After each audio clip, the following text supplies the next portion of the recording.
কৃষক হিসেবে রাষ্ট্রীয় স্বীকৃতি চান মানিকগঞ্জের নারী কৃষকরা। তারা জানান, নির্বাচন একটি গুরুত্বপূর্ণ অধ্যায়।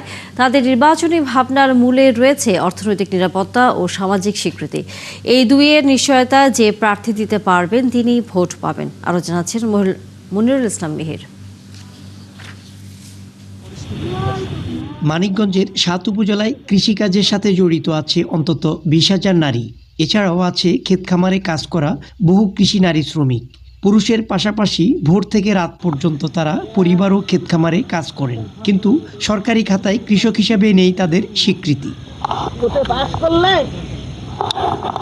নারী কৃষকরা জানান, রোদে পুড়ে বৃষ্টিতে ভিজে ফসল ফলান তারা, কিন্তু ফসলের ন্যায্য দাম পান না। এছাড়া প্রতি বছর ভোট দিলেও নির্বাচিত প্রতিনিধিরা কেউ তাদের কথা মনে রাখে না। আমরা কোনো মর্যাদা পাই না। জীবনের ডাকে আমি সাড়া দেই, আমি থামি না। Freedom sanitary napkin. ফ্রিডম মানে স্বাধীনতা।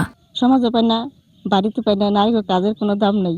একটা কপির পিছনে 10 টাকা খরচ গেছে, সেই কপি বেচলাম 5 টাকা 2 টাকা এরকম ভাবে কপি বেচলাম, তাহলে আমরা বাঁচি কিংবা আমাকে জীবন বাঁচে কিভাবে? কৃষক হিসাবে রাষ্ট্রীয় স্বীকৃতি চান নারী কৃষকরা। এবার জনপ্রতিনিধি হিসাবে তাকেই বেছে নেবেন যে শুধু মুখে না, কাজেও তাদের পাশে থাকবেন।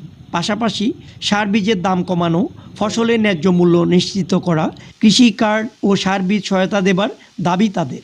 সার বিষের দামটা একটু কমাই দেই, তারপরে আপনার বীজের দামটা একটু কমাই দেই, আমাদের পাশে থাকুক। কৃষি নারীদের জন্য একটা আলাদা ফান্ড থাকবে, তাদের সরকারিভাবে একটা সম্মান দিবে। পরিশ্রমী এই নারীরা চান শান্তি, নিরাপত্তা এবং ন্যায্য সম্মান। যারা এই নিশ্চয়তা দেবেন, এবার তাদেরই ভোট দেবেন তারা। আমরা গরিব মানুষ, আমাকে দাম কমলে আমাকে একটু সহযোগিতা হয়, এটা তো কোনো সরকারে দেয় না।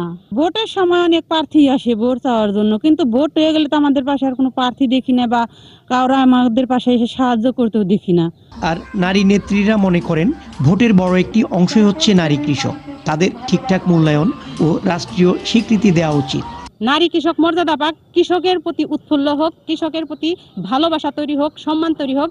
আর আমরা যদি এই নারী কৃষককে সম্মান করি, তাহলে তারা এই কাজ করে বা এই দেশের জন্য তারা অনেক বেশি ভূমিকা রাখতে পারবে। দেশের অর্থনীতির চাকা সচল রাখা এই নারী কৃষকদের একমাত্র চাওয়া যোগ্য সম্মান আর মূল্যায়ন। মনিরুল ইসলাম মিহির, ৭১, মানিকগঞ্জ।